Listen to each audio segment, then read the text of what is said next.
For this segment of Under the Apple Tree with Bob Kenny, I spent time with the two owners of the Cider Farm from Wisconsin. I spent time with Deirdre at their orchards out in Mineral Springs, and I spent time with John at their tasting room in Madison, Wisconsin. I hope you enjoy the interview, will like it, and subscribe to the channel. Hey everybody, thanks for joining us again for another session of Under the Apple Tree with Bob Kenny. And today I have the pleasure of being up in Wisconsin at the Cider Farm with one of the owners, Deirdre Birmingham, one of the founders of the Cider Farm. And we're going to talk a little bit about the history of the farm. And this is only one of their facilities. Their other facility is a tasting room, which is on the west side of the city of Madison, Wisconsin.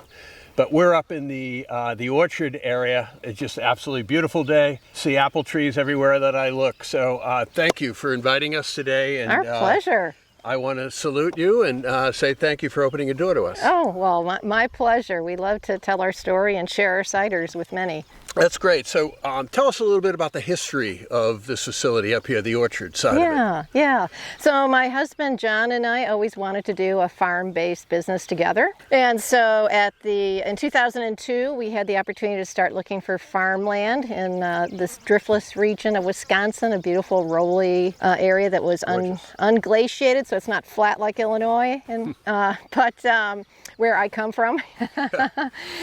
So before the end of the year, we finally found just this pretty landscape, 166 acres. We just bought it because it was a beautiful landscape. And so we didn't know the business yet. We just knew we would do things organically and have some kind of high quality finished product in the end.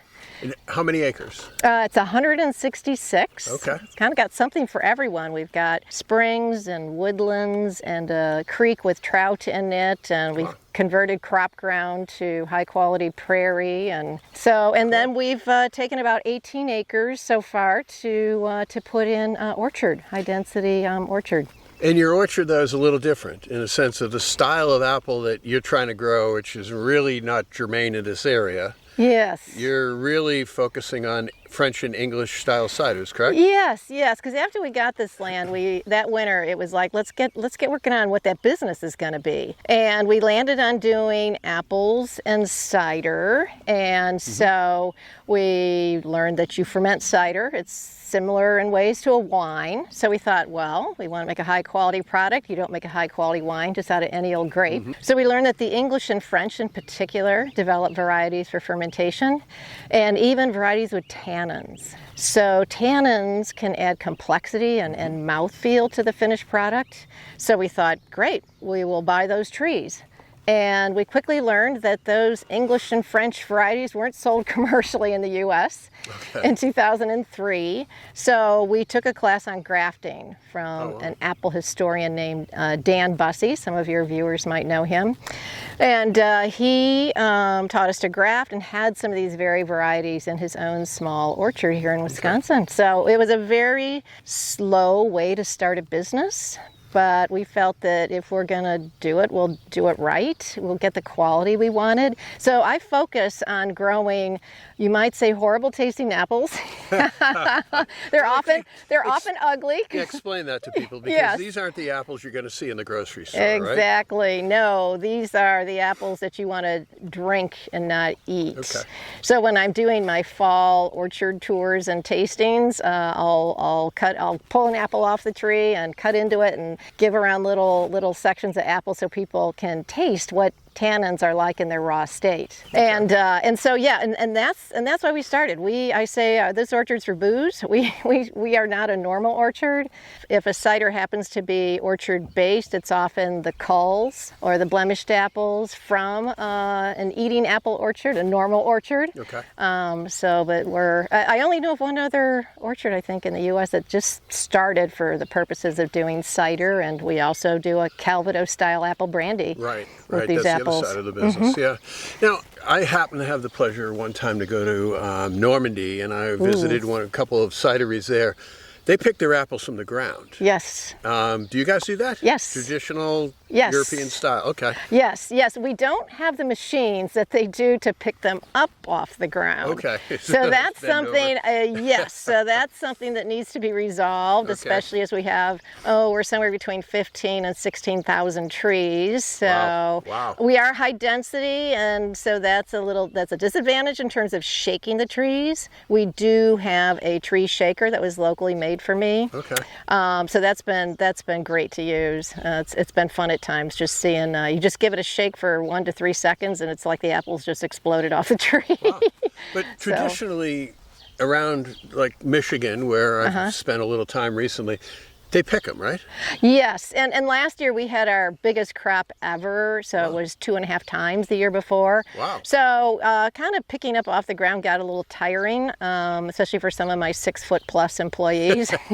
So we might as well use that height to pick off. Pick off. Yeah, Oh, yeah. So okay. we were That's doing, great. especially on our younger trees, that we don't want to be shaking yet anyway. Then we were doing the harvest, but we don't need to take the same care as some of my fellow orchardists do in terms of, we've been to the UK and we've seen cider apples being harvested. We've seen them being delivered to the cider mills, where literally a big lorry is just dumping them onto the ground or concrete pads or into giant swimming pool type things that then flush them into the mill. Yeah. So we pretty much, our operation is to pick and press. Okay. We don't have storage here, so we just try to pick and press. If we can't, if we don't have fermentation tanks open, our kind of business model is to freeze juice and then pull it as we need it to make some of these different styles of cider. And whatever we're allocating for apple brandy, we take directly to the distillery. So they start fermentation as soon as it arrives, and they distill it and age it, and then we package it at our cidery and tasting room in Madison. Okay. With the trees that you've planted and the grafting, how many different style apples do you guys produce now? I was advised early on to don't get too wide with that because it's too many varieties to manage. Kind of in my test orchard block, I did about 10 or so varieties, maybe even 12, and I'm down to about 5. Okay. Some of them, just didn't work out well here. And then, so it took a while to find out, and I'm still working on it. It's just one big experiment out here, and every year, if not every week, I am learning new things, and we're trying new things. These English and French apples are very prone to a lethal disease called fire blight. Okay. So, and then we're certified organic, so that Makes it hard. it makes it harder. I've lost hundreds of trees, and so some were just hugely, even more susceptible than other varieties. So I've had to cull out some of those varieties, and then we top work or graft over to another variety. Okay. So, and the grafting, when you do it, from the time that you graft to the time that it produces, is how long do you have to wait? well, if all things go well, then perhaps in the 5th year from grafting, you'll start getting some apples. And we actually hold the trees back. We want them to get, like we will remove blossoms in the spring when they're very small, because, if they're only about this high, we have a trellis system that is 5 wires, and we want them to get towards that 5th wire before they start producing, unless it's a really vigorous variety, and I don't have to really worry about it. And that's taking time to learn what's vigorous and what's not, because when I started, I didn't know. It was hard to find people growing organically in the early 2000s. I didn't know anybody growing these varieties, so I realized after a while I was a data point of 1 growing these strange varieties organically in the Midwest. And we're glad we've stuck to our guns. And we grow for quality. It's not quantity. A lot of them are not big producers, and they might produce every other year. And then plus we've had weather that has just knocked a crop off, and then you get into that biennial cycle just from that. How much cider over the course of a year will you make? Ooh. Actually bottle? We're small. We're kind of getting to around 5,000 gallons a year. Great. So It's delicious, by the way. Well, thank you. It's the style I love. Yeah. Well, you know, that's one of the first ciders we made was our classic dry. Okay. And when we were getting names for our ciders, I know some people said, oh, name it after one of your orchard dogs or some of the wildflowers right. in your prairie. Or I was like, I just want people to know it's a dry cider because we're a dry brand. And I mean, it doesn't mean we don't ever back sweeten, but we just want to, and I mean, we'll use that to balance acidity. But we just want people to know we're dry and that this is just a classically good cider. So, So now you've pressed your apples. All of the aging, etc., happens here.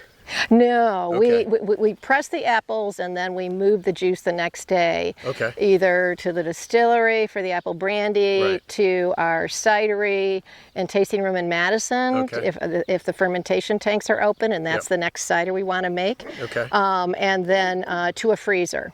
Okay. And so some of the apples we'll press together, that if we know they're going to be in the bottle together Yeah. and they harvest around the same okay. time, Yeah.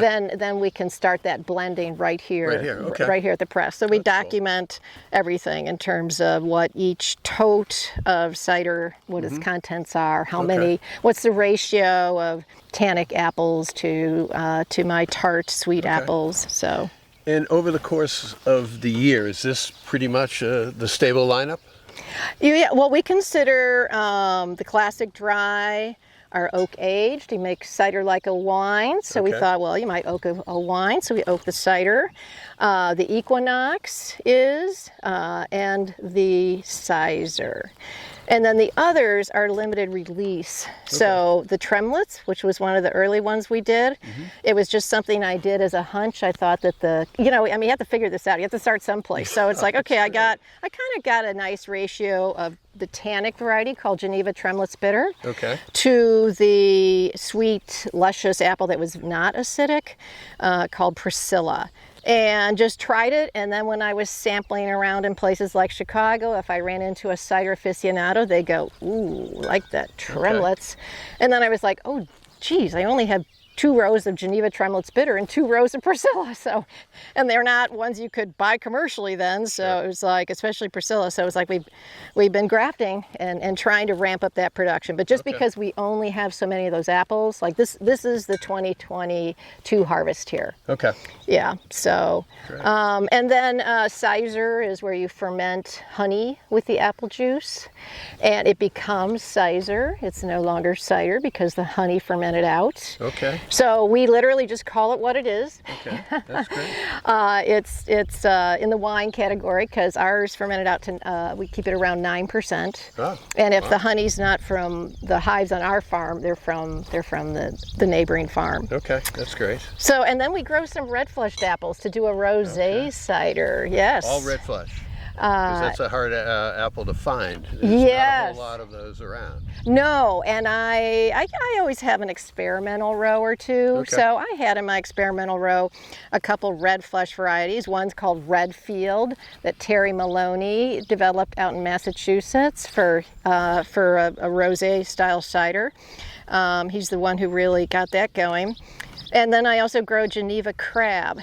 But they are the first to bloom in the spring. The most beautiful magenta color blossoms you've seen. But I thought, I don't think I'm going to grow 1,000 super early blossomers just to get them froze off every year. Yeah. Well, You're right. then we had 2 years of freezes. Yeah. I still got apples. Okay. So there was my learning experience. Mother Nature provided. So we said, great, if some of these other varieties don't work out for us, we'll top work that tree. Okay. So as I've down that row, some of the varieties that I'm testing out I don't like, so it's like off with its head, and then we just top work some great. budwood into that. And then when we were in the UK, we really enjoyed some Dabinet ciders. So it's probably the cider variety that I grow the most of. Okay.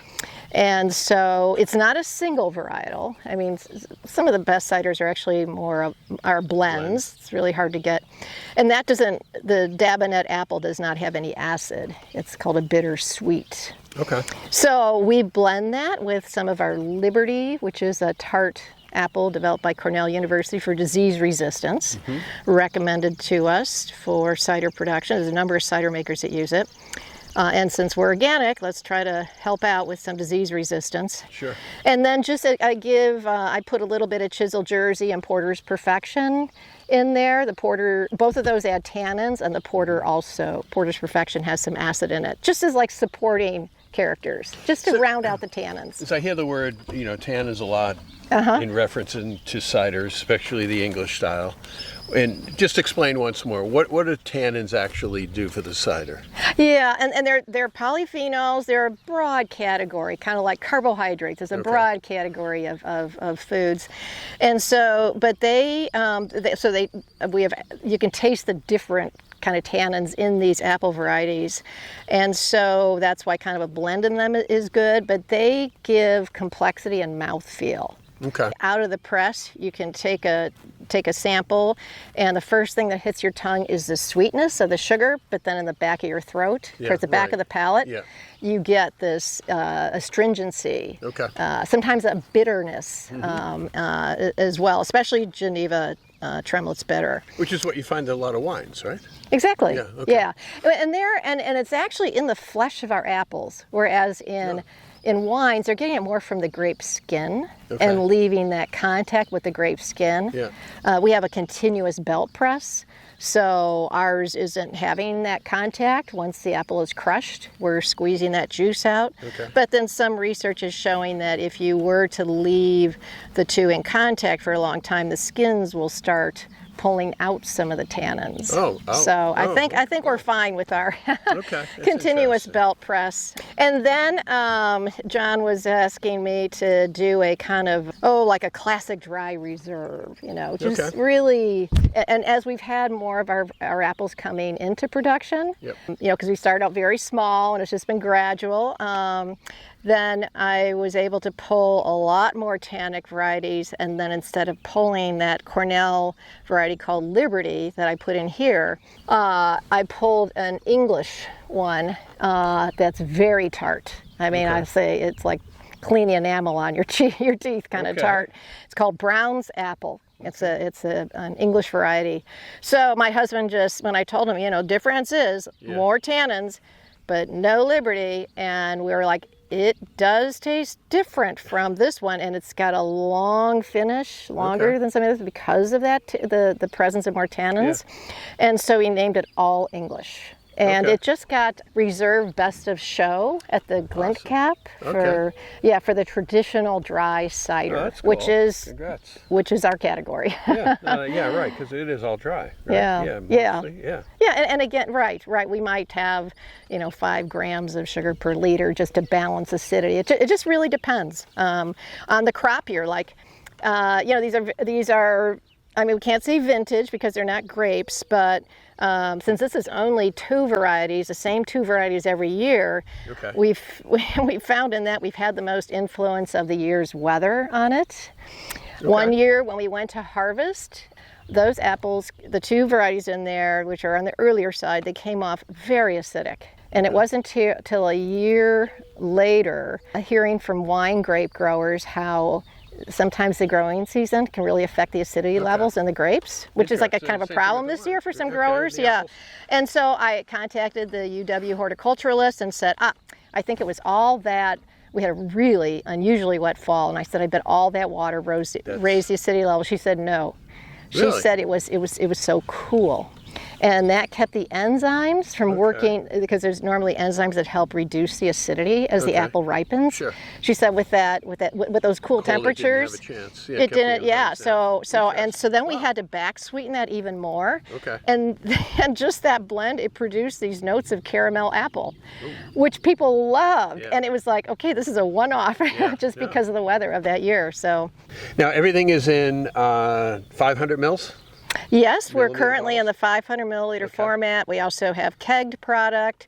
We do have one cider that's not here. It's going to be bottled tomorrow if the glass arrives from Canada, and that is called Belgian Saison. So it's a departure from everything I've been talking about, where we're featuring the apple variety, the tremolates or the Dabinet or English. And it's because John was reading a book on farmhouse ales, Belgian farmhouse ales, and in conclusion thought, I think we could do a cider variety like this. Interesting. And so we got with another small-scale cider winemaker and just tried some iterations of it, and using different yeasts, different adjuncts. So that one is about the adjuncts. It's not about the apple. It's about the adjunct. It's very, very refreshing. It's our most highly aromatic, most highly flavored cider. And so when I'm doing a cider flight at our tasting room, it's always last, because it'll overwhelm. You won't be able to appreciate the more delicate ones and the nuances among the apple varieties. So you're using Saison yeast?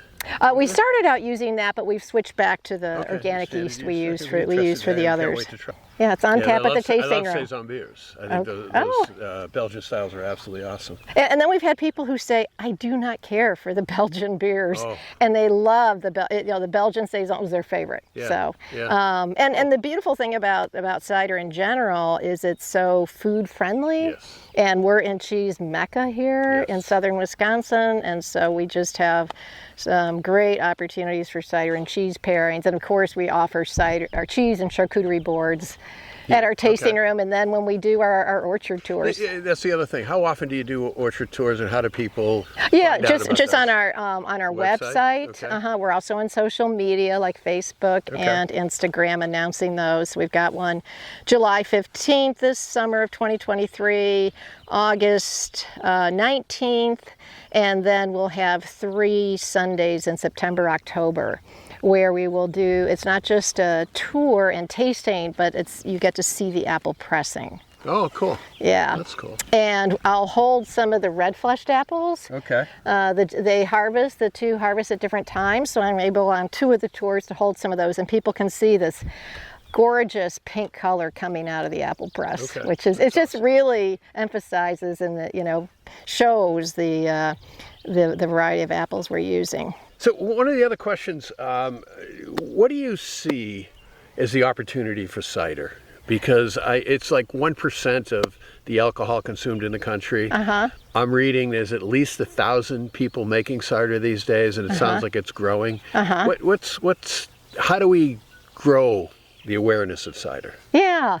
Well, I think doing fine quality ciders helps, so more and more people are introduced to things. Like people hadn't had a cider before, and then they'll taste it and they'll go, oh, it reminds me of a wine, or it's like a prosecco, or they'll say to their friend, oh, it's kind of like a champagne, and so we love hearing that.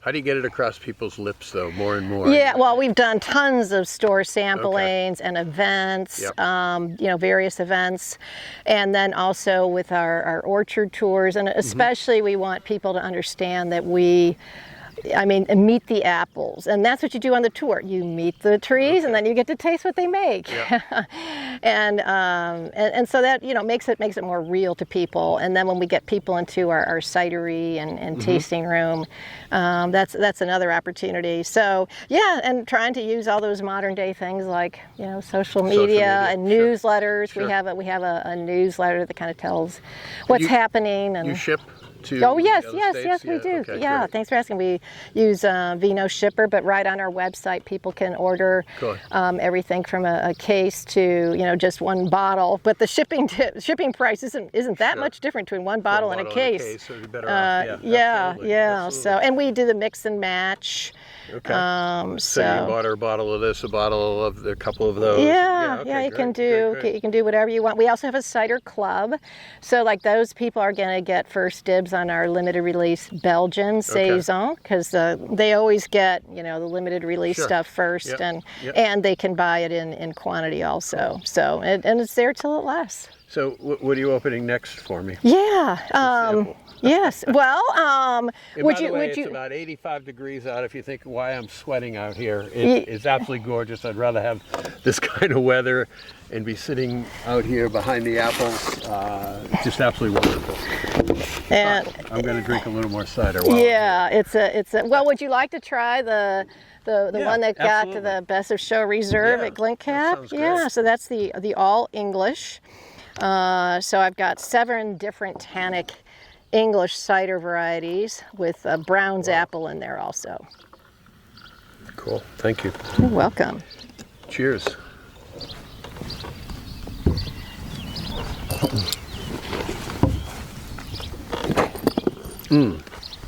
Oh, a lot more appley, a little caramely. Oh, it's delicious. Absolutely delicious. So this best reserve, is that what it was? Gold medal or? Yeah, it was in the gold medal category, but it Okay. was in the top 3. They pick in every category. 3 Awesome. ciders that are best of show. So there's kind of 1, 2, and 3. So Okay. we got the second place That's great. best of show. That's great. And all the ciders, we entered 8 ciders, and they all medaled. Oh, that is So- awesome. Yeah. That says an awful lot. That's great. So we were Congratulations. pleased, and Yeah. and then so we just kind of did that for the first time, and then I also decided to try the Good Food Foundation. They have a Good Food Awards program Okay. that we've seen, and they have a category for cider. So I decided, well, I'll enter 2. So I entered the classic dry and the oak aged, Okay. and they have different. That you can be a semi-finalist, you can be a finalist, or you can be then a winner. Well, they both turned out to be winners. Winners. That's Yeah. great. Yeah. Great. Now, when So- you say oak aged, oak, Yeah. American oak, French oak. Yeah, on this one we used a little of both. Okay. So we have an untoasted French oak in there, but we mostly used a medium toast American oak. Okay. So And do you do bourbon barrels? Any of that? we used charred oak bourbon barrels for our apple brandy. Oh, okay. Okay. Yeah, and we're now also experimenting with some toasted wine barrels. So you just have to wait longer because Well, I was we just gonna age ask, how long do everything how a long do they minimum. sit? Yes, we age a minimum of 2 years, and so Okay. we have a 2-year aged apple brandy, and we have a 5-year aged apple brandy Okay. in 2 formats: a 375 milliliter and a 750 milliliter. And the aging means that everything in that bottle is at least like 2 years or at least Okay. 5 years age. Like our current 5-year that's out was actually age 6 years. Okay. So And how about the ciders when you age those? How long do they? yeah, now this one we're using winemaker's oak. Okay. So we're not, in fact, we did a very large amount of that.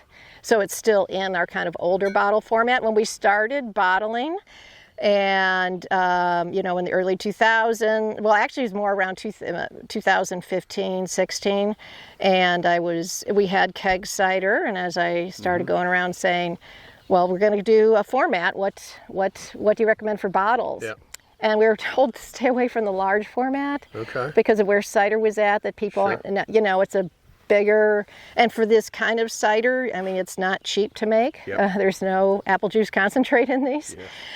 So we found 500 milliliters, but they weren't available in clear.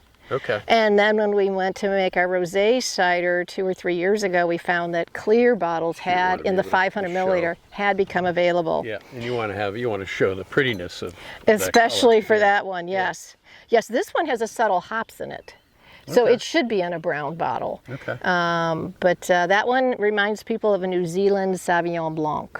Wow, interesting. Which, again, to me, that's what people don't understand about what good cider can be. I think people's palates are a little warped because of the big guys who make sugar inside their ciders, and everybody thinks cider has to be sweet. Yeah. I think it can be it's as dry as some of the best white wines that are out in the marketplace is cider. And it has half the alcohol. yeah, So exactly. it's crisp, it's refreshing. And you can do so many other things with it. You can be a Yes. base for cocktails. Oh, we do that. yeah. I do cocktail classes. I have a cocktail booklet. Okay. And, Oh, yeah. So really? yeah. So the brandy old fashioned is literally the official cocktail of Wisconsin. Right, totally true. Literally I'm the an old-fashioned official drinker, cocktail. but not brandy. Oh Yes. yeah, but not the brandy what I sweet was that they do introduced here. with, yes, So we yeah. do the Cider Farm apple brandy old fashioned. Okay. Because we also do a brandy maple syrup. Wow. So it's organic Wisconsin, dark, robust maple syrup, and then we just spike it with some of our 2-year aged apple Interesting. brandy. It can take Interesting. breakfast to a whole new level. I was Yeah, exactly. and it's great, like in a brandy old fashioned. Instead of using Sprite or something, we use our Cider, That's our sweetest one, and Okay. we use the maple syrup. That is and our awesome. 2-year aged apple brandy. What else do you want to tell me about the Cider Farm? Yeah. Well, we love having visitors, people who really appreciate cider. We're not making cider for the masses. We're making cider for what people enjoy cider, want to drink, Right. And especially when they want to taste the nuances of apples. Like I tell people, these are. There's 2 varieties in here that don't go into any other cider. So when you find nuances of difference between like these 2, it's coming from the apple varieties. Okay. Similar to a wine, like a white wine, having differences between the Sauvignon Blanc and the Chardonnay and the Chablis and on and on. So cider's very food friendly. We do food pairings. It goes well in cocktails. Yes, it does. And All gluten free, right? oh yes, very another much big so. part, All yeah. gluten free, and I think it's also, except for the cider, it would be vegan acceptable because there's no animal products used in the production of our ciders. Great But lineup. yeah, we also reuse our bottles. So locally, people will bring our bottles really? back, and That's great. yeah. As we have sanitizer, well, we take the labels off and use this. Yeah. We have a cleaning, and then sanitizing is built right into our bottling line. And sometimes people like to, come and maybe help as a volunteer with our bottling, or with some of the operations on the farm. We can always use a volunteer with apple pressing and some things Okay. that are just kind of light work. Sure. Well, I think or people work, would or people experience. just right. I mean, craft right. breweries, people want to be able to get close to it, see it, touch it, and to Yeah. come up here while you're pressing Yeah. would be fantastic. Yeah. To see it, how it actually happens, and the difference. What do you do with the pulp when you're all done? Oh, good question. We do apple-fed whole and half hogs. Okay. So that's something else people can get from us. So we work with a local organic farm that is into livestock. Okay. And they are all pasture raised, heritage breed, and they are also getting cheese or whey from the cheesemaker Okay. in the area, who's one of the highest award-winning cheesemakers, and they only use their herd of cows only when they're on grass, so they're getting grass-fed whey. Yeah. Okay. Great. So it really is premium pork. Cool. Yeah, well, and we love sharing, and we're in just a beautiful piece of the Driftless, so we love just sharing it. And when people come out for the tours, we welcome them to walk any of the property, also to stay and just picnic, Yeah. which a lot of people do. That's great. So we offer the. Now, if I came out here and I was going to do that, where do I buy cider? Do you sell it here? It'll come with the cheese. Oh, and I get you. yeah, Okay, so you order yeah. and let them know. Yeah. Okay. Yes, That's cool. yes. So there can be some Yeah. pre-orders. Okay. That's Some cool. pre-orders Very done. Yeah. But we line up so people can taste, and that's what they're doing in the orchard. They're tasting some of the select ciders. We don't go through all of them, Yeah, but no, that's great. you'll definitely meet the Dabinette tree and Okay, yeah, taste which her is cider. wonderful. And That's so great. I know you previously were involved in the sales of cider. As when we started, people said, "Oh, do you think people will drink a dry cider?" Like, good luck. And we said, "Well, we'll see." And then it was very rewarding because so many people said, "Oh, I can't drink that really sweet stuff."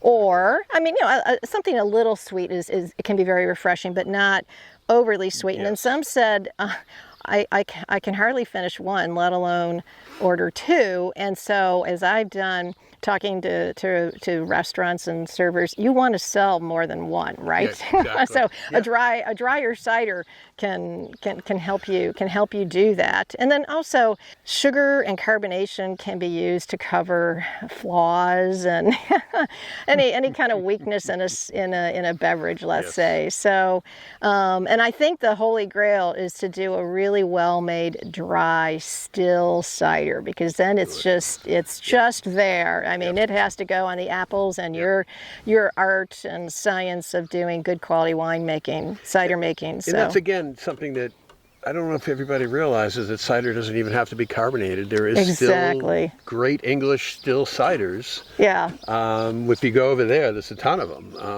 that are available. So, And this one, our all English, Yep. was one that I just could have left it uncarbonated. okay. It to me just when we were doing, because we'll do kind of back sweetening trials, Yep. trying to keep it the back sweetening to a minimum, and I was just like, well, I could do this still and dry. Wonderful. Well, I want to thank you again for your time. Oh, this my is pleasure. Absolutely beautiful. Anybody who wants to come up, hit their website, the Cider Farm, and you can get directions and a contact. And if you want to come up and sit around and sit out here and just enjoy this beautiful, beautiful country, get a tour of the orchard, reach out. Again, this is absolutely delicious, delicious cider. And again, my favorite right there that I've had so far is the dry. And I think it's just absolutely wonderful. So cheers to everything that you've done. And I wish you guys the absolute best, and look forward to coming back up. After spending the morning at the orchard, I've now stopped into the Cider Farm's tasting room in the west side of Madison. Yes, that's right, yeah. What's the address here, John? It's 8216 Watts Road in Madison, yeah. And this is John Biondi, who is Deirdre's husband, who runs the business side of it. And we're in the production side of the facility. And thank you again. What I had this morning and the opportunity to visit here was absolutely wonderful. So cheers. Hey, there you go. I spent a lot of time in the sun today, so this is absolutely tastes delicious. So tell me about this facility. How long has the tasting room been open? Yeah, we've been here 4 years, Bob. So we've had this going for 4 years. Not producing here all of that time, but we got the production side of it up shortly after opening the front end side of this thing. Okay, yeah. and so people can buy cider here to go, but you also have wholesalers, right, that are in the market? Yes, we do. We produce for both the wholesale business and for the front of the house, here in the back of the house. And we have a very small footprint here, a very small facility that encompasses both the production facility on the cider, bottling, kegging, fermentation, of course, and then we have a small kitchen. And then the front of the house, we have customers, retail customers. But the idea of this was to see if we could do this in a very small footprint. As you can kind of see behind us, our tanks are quite small. Mm-hmm. So unlike most of the wine business, where you bring in the harvest, you begin fermenting it right after harvest. After you get it all fermented, you're kind of done, and the tanks sit empty for part of the year. Right. What we are doing here is producing much more like beer, in that we always keep these tanks full. We're always churning them. So there's always something coming through here, and that's why one of the reasons why they're small. The other reason is a smaller footprint. Mm-hmm. We wanted to show that we could kind of do this sort of thing in a very small footprint. So if we were going to drop this thing into an urban environment, for instance, where rents were much higher, sure, then we could do that if we could do it on a small footprint. Okay. So that's kind of part of what we've been doing here. And part of what you guys do is the sense that it's 100% your own apples, right? That's correct. That's correct. Press the apples up at the orchard and bring the juice down here. That's correct. Okay. Yeah. And again, the styles are pretty unique. Well, and they're based on our apples for the most part. I mean, we have a couple that, we have an oak-aged cider, we have a hop cider, and then we have a Belgian style, a Belgian farmhouse style cider, all of which have adjuncts or aging of one form or another. But fundamentally, our ciders are much more about apples than they are about adjuncts. We mentioned you have distributorship, so can people around here find you in bottle shops or liquor stores or whatever? Yes, in Wisconsin we have, certainly in Madison, we have quite good distribution. We're in most retail liquor and grocery stores here in Madison. Right. We're on tap at a variety of places here in Madison. Throughout the state, it's a little spottier, and in Chicago, we have kind of okay distribution. We're in Whole Foods, the big Benny's, the big sure, liquor distributor there in Chicago. We're on tap at a variety of places around Chicago. But a lot of that sort of penetration has gotten much harder due to the pandemic and just the lack of the ability to go out and call on those customers. And so we're trying to pick that up again now. And one of the reasons I'm doing this is to hopefully grow some awareness. And how do you see where cider's going? Because it's like 1% of the alcohol. Yeah. No, we started the orchard over 20 years ago, and cider was literally nowhere in this country then. So for better or worse, we've always taken a very long view of cider, obviously. You saw the explosion of mass market ciders, starting 8-10 years ago. And those mass market ciders are clearly, fading in the marketplace. Regional and craft ciders are continuing to grow fairly strongly, and we're certainly part of that. We try not to compete head-on-head with the mass market ciders. One, we don't do those styles, and two, we don't match that price point. Do you think they've also caused people not to appreciate cider because they think it has to be sweet? Yes, that is the number one issue that we face when we try to introduce people to our, I would say, cleaner, more complex ciders than the mass market ciders, is people assume they are soda pop-like, that they've got secondary fruits, flavorings, and the grapefruit habanero cider. It has followed kind of the craft beer path with a lot of different flavorings and a lot going on. And we've tried to follow much more of a wine path. Even our ciders that do have adjuncts in them, our hop cider, for instance, really smacks not at all of anything in the beer world.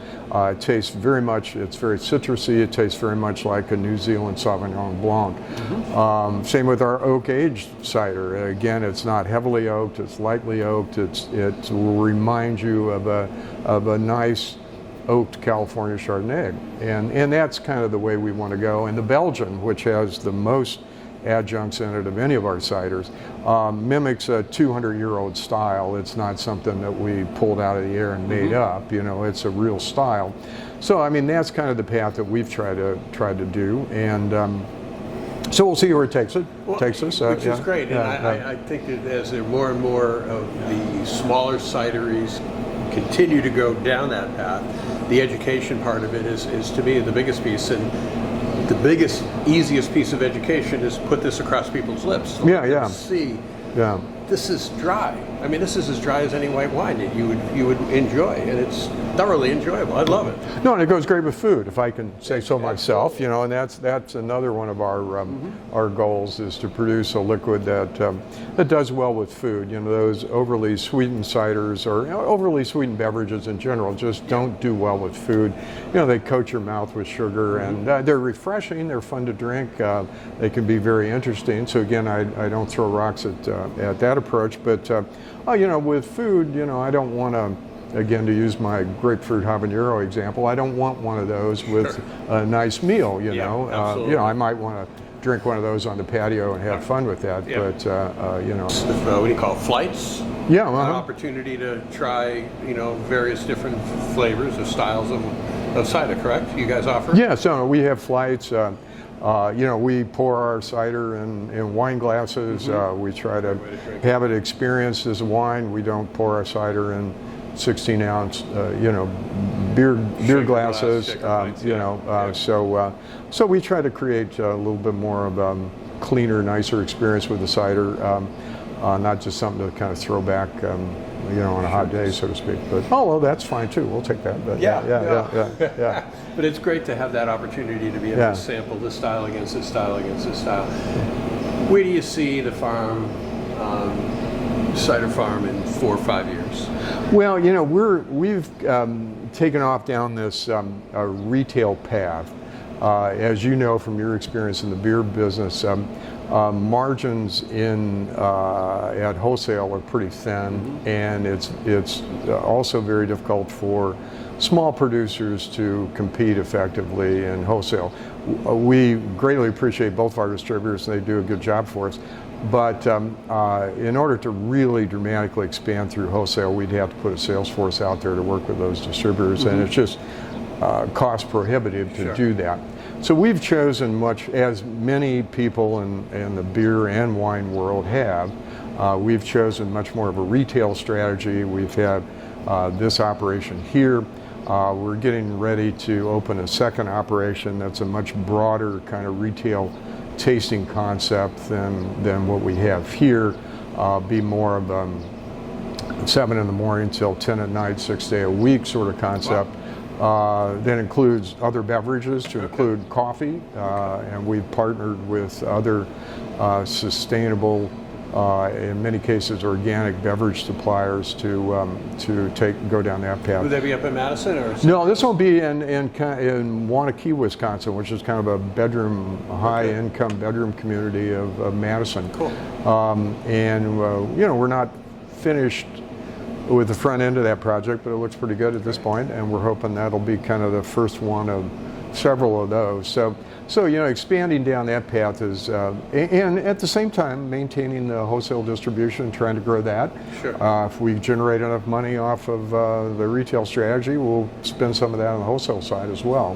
So kind of a two-pronged strategy, but with right now the lead being on the retail side, and that's kind of where we're putting our money and the bulk of our effort right now. You think about the wineries have done that forever. Anything else you want people to know about the Cider Farm? Well, no. Again, we've tried to kind of maintain. Again, I hate to use terms like this, but the high road. Try to get quality beverages and ask a fair price for them, and we think there'll be continue to be an expanding niche for that sort of product in the cider market, even though a wide range of other ciders will do well as well, as will the seltzers. So Sure. we're just trying to find our little place in there. If you haven't had an opportunity to try cider, particularly ciders that are traditionally made under the French and English style, which are absolutely delicious, please come on down to the Cider Farm on the western side of Madison and grab a flight, sit down, try something, see what you enjoy, and then pick some up to take home. So, John, thank you. And hey, Bob, thank you so much. It's Appreciate been the absolutely conversation. wonderful. Thanks so much. Appreciate it. Yeah, Thank I you. appreciate it. Well, I hope you enjoyed that interview, and will join us again for the next segment of Under the Apple Tree with Bob Kenny, when we visit another one of our great American cideries. Don't forget to like the channel and subscribe. Cheers.